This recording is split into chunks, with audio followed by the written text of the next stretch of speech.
Hi, I'm Rob Bentz. I'm an orthopedic surgeon in Southern Oregon at Paragon Orthopedics and Sports Medicine. I'm here to talk about ACL prevention. There are about 300,000 ACLs torn every year. A lot of those are females. Females have about a 5 times higher chance than males of tearing their ACL. A lot of these are preventable though. They have a higher chance of tearing the ACL because of wider hips, looser ligaments, and an imbalance between their hip structure and their hamstrings are actually weaker than their quadriceps. That's something that we can modify with a training program. We've modified a training program made by Sports Metrics out of Cincinnati and a PEP program, or Prevent Injury and Enhanced Performance program, out of Santa Monica, California. We kind of combine those two programs to create a 15 to 20 minute warm-up program that will help effectively decrease ACL injuries in the female athlete. My daughter, she recently went through an ACL, MCL surgery, and to understand now the importance of prevention and the things that could have been done prior to could have really potentially saved her from going through this. So now you've seen a demonstration of the techniques that will help you and your athlete decrease their chance of ACL prevention. As you heard from Coach Sherman, it's very important to follow these drills. It's 15 to 20 minutes a day, 3 times a week. Here's an overview of our Southern Oregon ACL Reduction Program, or SOAR program. I've been working with athletes for over 25 years, and I've helped develop this program that coaches, athletes, and trainers have used with excellent success. You can actually start this program as early as 10 or 11 years old, but the benefits increase as the athletes get stronger and more experienced. A more detailed version is located at ParagonOrthopedics.com.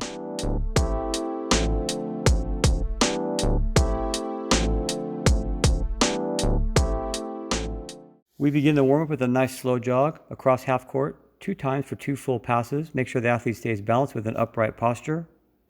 We then perform the back pedal for 2 passes. Make sure the athlete keeps the chest high and nice and balanced. During the side shuffle, the athlete makes 1 pass staying nice and low and maintaining good posture with eyes forward. Gianna here is 14 years old and just about to enter high school. She's doing a nice job, but I would recommend she slow it down just a hair. With the knee hugs, I recommend that the knee be pulled to the chest for a good stretch of the hip and gluteal musculature. Again, Gianna could be going a little slower here for ultimate stretching. The walking lunge is a very important exercise. The coach should watch from the side to make sure the knee stays at or behind the ankle. The coach should then watch from the front to make sure the knee does not buckle in. The athlete needs to engage the hip during this exercise, and this is very important to keep the knee level.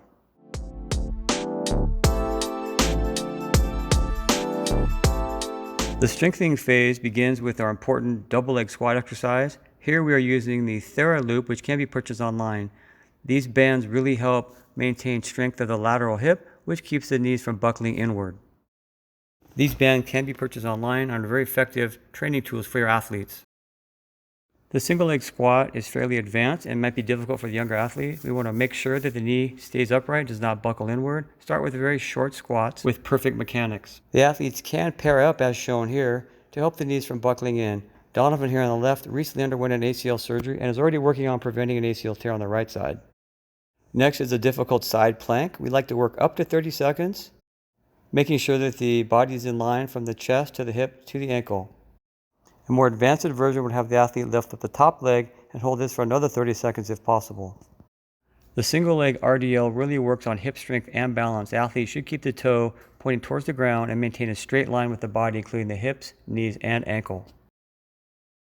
During the side lunge, keep the chest upright, maintain good posture, and this really gives a good stretch of the groin and hip. During the double leg glute bridge, the athlete uses the hip and core muscles to elevate the pelvis upward. They should work up to a 30-second hold.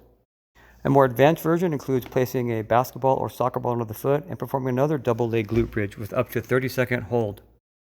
For the advanced single leg glute bridge, we would hold the leg a little more parallel to the floor than this and really engage the hip and core musculature. Russian or Nordic hamstring curls are a very effective hamstring strengthening exercise. They start with a partner holding the heels while they lean forward in a very short arc and pull back with the hamstrings. Later, she will fall to the floor in a soft push-up position and work up to 10 to 20 sets for ultimate hamstring strengthening. For the jumping drills, we perform double lateral leg hops. The athlete should maintain a very soft landing. Emphasize that the knees stay in line with the ankles without buckling inward.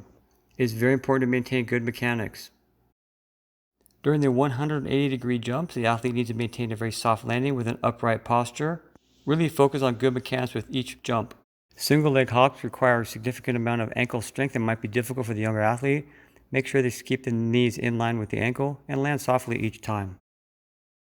In the hockey jump, we want the athlete to stick each landing, maintain good posture and balance. This is a difficult exercise and it requires a lot of strength and coordination.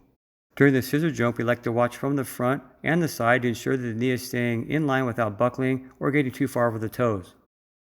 At this point, the athletes move into an independent stretching program, performing quadricep, hamstring, groin, and calf stretches, usually while the coach is talking or while waiting for the next portion of practice. We encourage you as an athlete, coach, or parent to review these exercises and do everything possible to prevent a knee injury. You can work with your local physical therapist, or if you're in Southern Oregon, you can visit the lab in Medford with Coach Hunter and work with a specialized speed, agility, and injury prevention program. You will be glad you did it.